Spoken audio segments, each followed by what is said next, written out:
আসসালামু আলাইকুম দর্শক। সো আজকে আরেকটা নিউজ নিয়ে আসলাম। সো নিউজটা খুবই দুঃখজনক নিউজ। সো নিউজটা আমার দেশ থেকে করা হয়েছে। সো গাজার ভূখণ্ডে ইসরায়েলি হামলায় আরও 40 জন ফিলিস্তিনি নিহত হয়।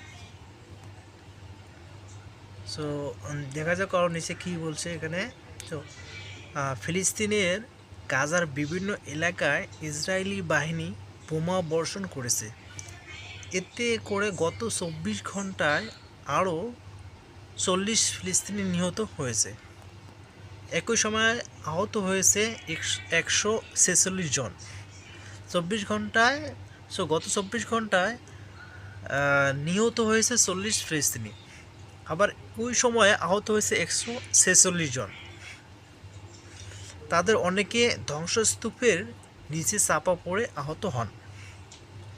এর ফলে অবরুদ্ধ এই উপত্যকাটিতে নিহতের মোট সংখ্যা প্রায় 50,900 জনে পৌঁছে গেছে। কত? যে মোট সংখ্যা প্রায় 50,900 পৌঁছে গেছে। সো বৃহস্পতিবার 10 এপ্রিল এক প্রতিবেদনে এই তথ্য জানিয়েছে বার্তা সংস্থা। নাম কি? আনাদলু। সো এরপরে নিচে কি বলছে? যে বার্তা সংস্থাটি বলেছে গাজা উপত্যকায় গত 24 ঘন্টায় ইসরায়েলি হামলায় কমপক্ষে আরও 40 ফিলিস্তিনি নিহত হয়েছে, যার ফলে 2023 সাল অক্টোবর থেকে ইসরায়েলের গণহত্যামূলক আগ্রাসনের ভূখণ্ডটিতে মোট মৃত্যুর সংখ্যা বেড়ে 50,900 জনে পৌঁছে গেছে বলে বৃহস্পতিবার গাজার স্বাস্থ্য মন্ত্রণালয় জানিয়েছে। মন্ত্রণালয়ের এক বিবৃতিতে বলা হয়েছে, গত 24 ঘন্টায় ইসরায়েলি আক্রমণে আহত হওয়া আরও 146 জনকে গাজার বিভিন্ন হাসপাতালে নেওয়া হয়েছে।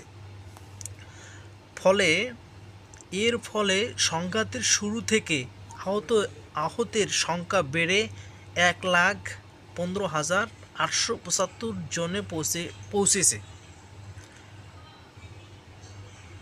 অনেক মানুষ এখনও ধ্বংসস্তূপের নিচে এবং রাস্তায় পড়ে থাকলেও উদ্ধারকারীরা তাদের কাছে পৌঁছতে পারেননি। খুবই দুঃখজনক বিষয়। স্বাস্থ্য মন্ত্রণালয়ের তথ্য অনুসারে গত 18 মার্চ থেকে গাজার নতুন করে শুরু হওয়া ইসরায়েলি বিমান হামলায় এখন পর্যন্ত 1,122 ফিলিস্তিনি নিহত এবং আরও 3,800 জনেরও বেশি মানুষ আহত হয়েছে। ইসরায়েলের বর্বর এই হামলা চলতি বছরের জানুয়ারিতে কার্যকর হওয়া যুদ্ধবিরতি চুক্তি ভেঙে দিয়েছে। খুবই দুঃখজনক বিষয়। তো আমার আপনাদের তো করার কোনো কিছুই নেই। আমাদের করা শুধু একটা আছে, শুধু দোয়া করা তাদের জন্য। আল্লাহ যেন তাদেরকে কোনো গায়েবীভাবে সহযোগিতা করে। তাছাড়া আমাদের আর কোনো বলার কিছু নেই।